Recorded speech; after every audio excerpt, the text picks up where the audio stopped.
Perfect test. New intro. Hello, and welcome to. Can you please just listen? We have another episode for you today. This one's Animorphs. I'm reading. It's chapter 6. This is episode 11. Double dude. I'm glad you did the math. My brain was not capable of If calculating you noticed that how much I paused between statements, that was me doing the math. It's gonna get bad if we ever get the triple dig. We might have to start keeping a whiteboard and just saying. Oh, tally marks. Well, we'll do each light we have. We'll put marks for Megan and marks for Jesse. Which one we're up to. Don't forget new ones or whatever. Okay. Reading Animorphs. This is the one. Oh, gosh. We're at chapter 6. Megan's awake and she's feisty. We're speaking truth into the world to make it real. Bear with me. Apparently, I'm having lots of yawning attacks right now. So We gotta power through it.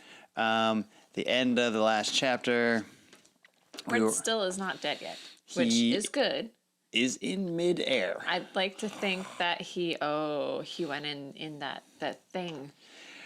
Visser 3 opened his mouth wide to end the last chapter. Well, he transformed into that. Super Beast. Yeah. That Monstrosity thing that we don't really have a name for, but it's huge and awful. It's huge. Huge. Huge. Huge. Ugh. Huge. All right. So we are in a moment of peril. It's a little bit scared. Been scared for 3 chapters now. It's getting exhausting. Oh, I'm so sorry. Megan's so tired. And I'm going to start reading and see if Megan makes any comments to this night, or I just read straight through with no interruptions whatsoever. We're going to find out. Will be the shortest episode to date. If I'm quiet, it's just because I was lulled. If her eyes sort of glaze over. Comforting voice. I'm just ready to sleep. Just wait till I get to my, don't do that. Yeah, my mind speak voice. That'll wake you right up.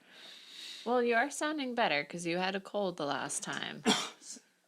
I had a cold. You had a cold, so your voice was a little scratchy. So maybe it goes back to its Also, nice, I forget from smooth- episode to episode what my Yerk voice is. If you'll notice, my Visser 3 voice really shifted from grandma to British gentleman to just me at the end. I was just talking. Okay, chapter 6, no title. It's fine.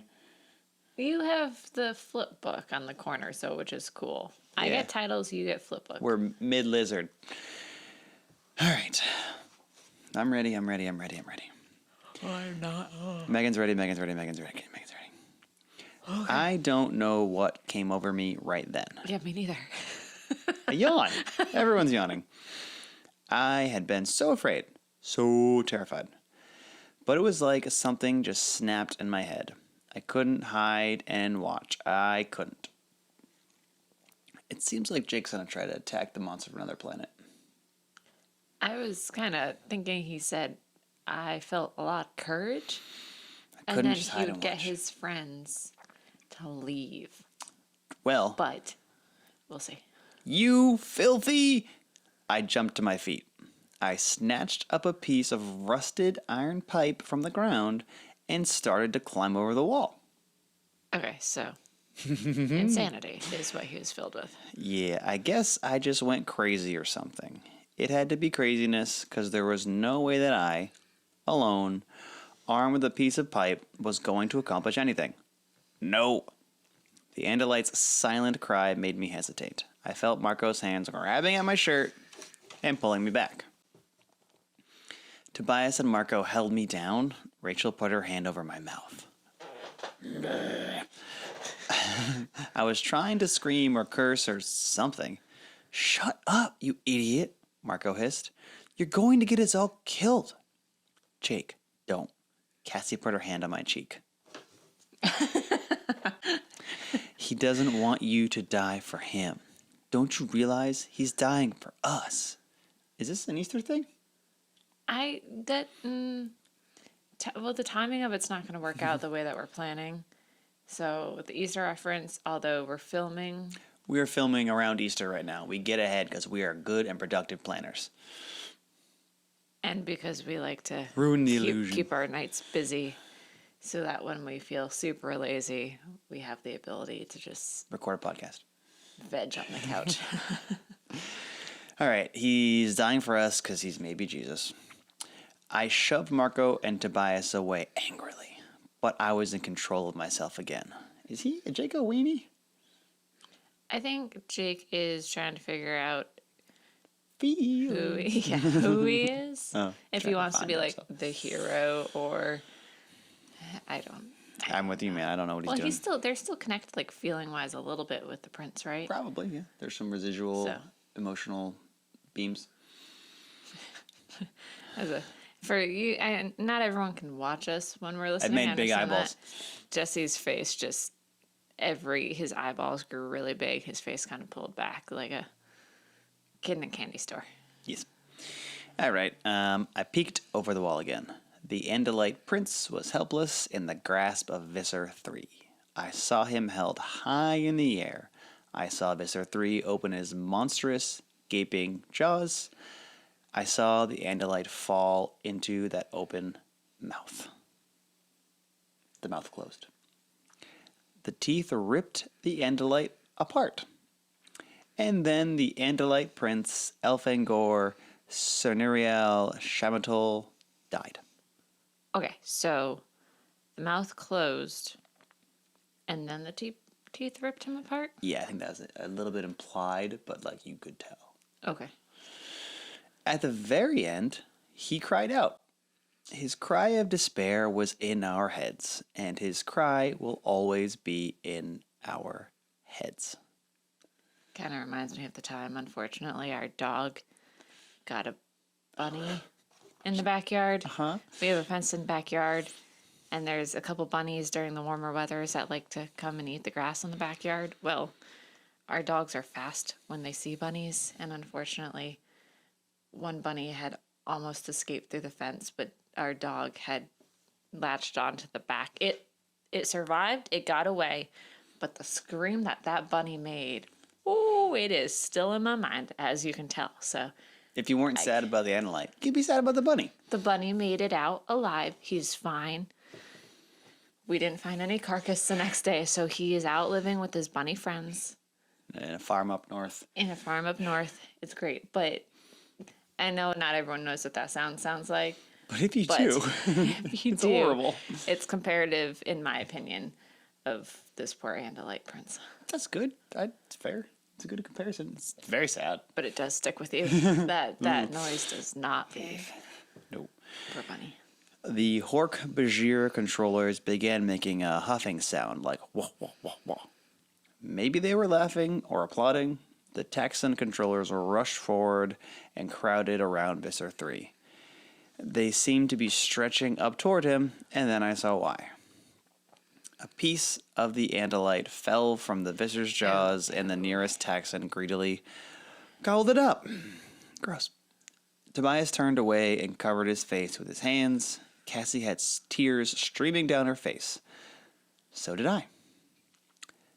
I heard a sound that was strange because it was so normal. It was laughter. Human laughter. The humans, the human controllers, because that's what they were Oh, the party on the other side. laughing like they were at some kind of show.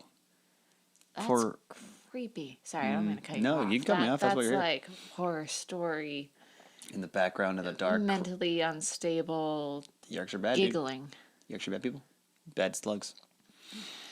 For a moment, and seemed to me that one of those laughing voices was familiar, like I'd heard it before. But then the sound was swallowed up with the huffing of the Hork Bajir. Do-do-do-do-do-do-do. Familiar voices.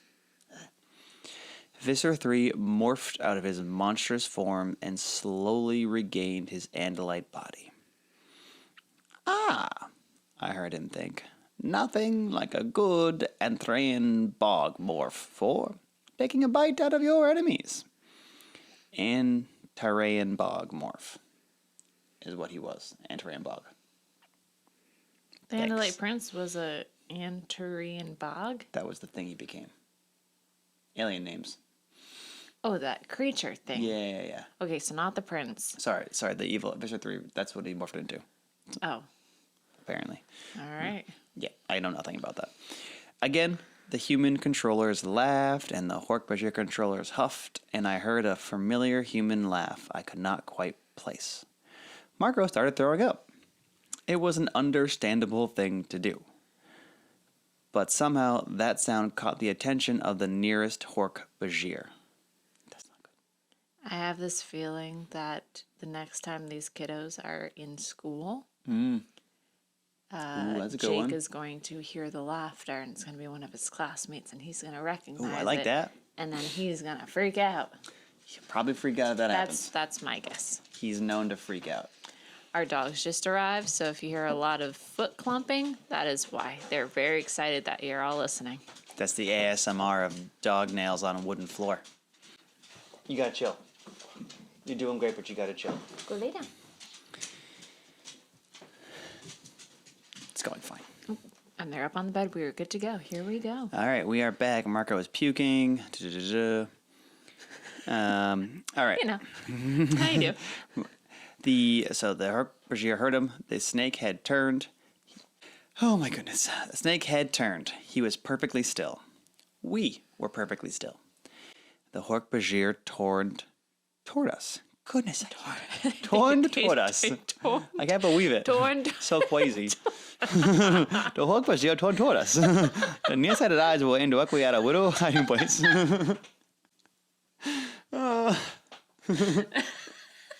I'm sorry, everyone. All right. He turned toward us. The nearsighted. That's pretty good, right? Did a whole sentence. That's really good. All right. The nearsighted eyes were aimed directly at our little hiding place. I don't know who panicked first. Maybe it was me.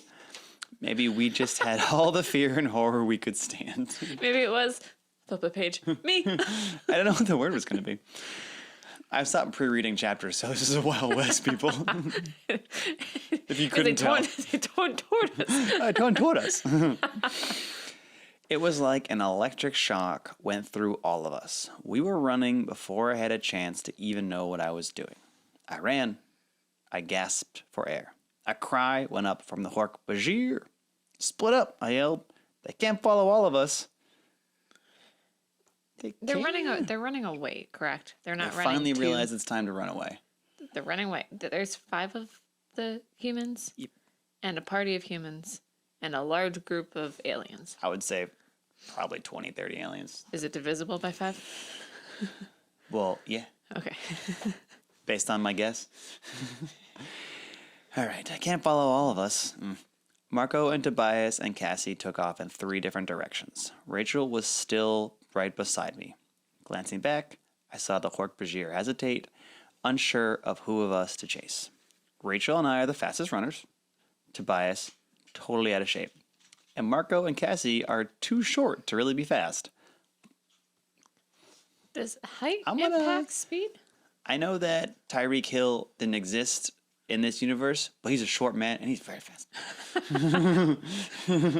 He'd just be Tyreek because he wouldn't have his last name because it's too dangerous to know last names.